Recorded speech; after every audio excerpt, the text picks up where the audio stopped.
Perinjanam Ayyappan memorial സ്കൂളിൻ്റെ 98ാമത് വാർഷികാഘോഷവും വിരമിക്കുന്ന പ്രധാനാധ്യാപിക NV ജ്യോതിക്ക് യാത്രയയപ്പ് നൽകി. സംഗീത സംവിധായകൻ ഷൈജു അവറാൻ ഉദ്ഘാടനം ചെയ്തു. PTA പ്രസിഡന്റ് നിസ നിഷാർ അധ്യക്ഷയായി. വലപ്പാട് AEO KV അമ്പിളി മുഖ്യാതിഥിയായി.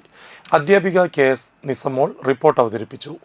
ഗാനരചയിതാവ് കണ്ണൻ മംഗലത്ത്, ഗായകൻ Sreekumar Nandikkara, Mathilakam BPC NC Prashanth, school leader Afsar Mian, വിദ്യാലയ വികസന സമിതി ചെയർമാൻ വൃന്ദ പ്രേംദാസ്, പൂർവ്വ വിദ്യാർത്ഥി സംഘടനാ ഭാരവാഹികളായ TP Raghunath, KK Baburaj, Abdul Shahir, MPTA president Hairunisa, senior അധ്യാപകൻ സാജു C രാഘവൻ, അധ്യാപിക ആൻസി ചാക്കോ തുടങ്ങിയവർ സംസാരിച്ചു. തുടർന്ന് വിവിധ കലാപരിപാടികളും ഉണ്ടായിരുന്നു. ഈ കുഞ്ഞുങ്ങളെ പറഞ്ഞ് മനസ്സിലാക്കി ഓരോ കാര്യങ്ങൾ ചെയ്യുന്നു. അപ്പൊ നമ്മുടെ പ്രിയപ്പെട്ട ടീച്ചർമാർക്ക് അല്ലെ ശ്രീകുമാരേട്ട, ഇവിടുത്തെ കയ്യടി ജ്യോതി ടീച്ചർ നയിക്കുന്ന പ്രിയപ്പെട്ട പട ടീച്ചർമാർക്ക് എല്ലാവർക്കും. ടീച്ചർ എന്നോട് പറഞ്ഞത് തന്നെ എത്രത്തോളം ഉണ്ടെന്ന് എനിക്കറിയില്ല. എങ്കിൽ പോലും ടീച്ചറുടെ അടുത്ത് തന്നെ നല്ലൊരു പാട്ട് നമ്മുടെ പാടും.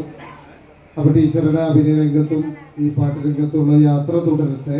അപ്പൊ ഈ കുഞ്ഞുമക്കള് സർഗശേഷിയുള്ള പ്രിയപ്പെട്ട നമ്മുടെ പൊന്നുമക്കള് വരുന്നാൾ പ്രിയപ്പെട്ട ഓരോ ഇടങ്ങളിലും അവരുടെ വ്യക്തിമുദ്ര പതിപ്പിക്കട്ടെ. അവർ സർഗശേഷിയുള്ളവരാകട്ടെ എന്ന് ദൈവത്തിനോട് പ്രാർത്ഥിക്കുന്നു, ദൈവത്തിനോട് അപേക്ഷിക്കുന്നു. എല്ലാവർക്കും പ്രിയപ്പെട്ട നമസ്കാരം. ആരെങ്കിലും വിട്ടുപോയിട്ടുണ്ടെങ്കിൽ ക്ഷമിക്കുക.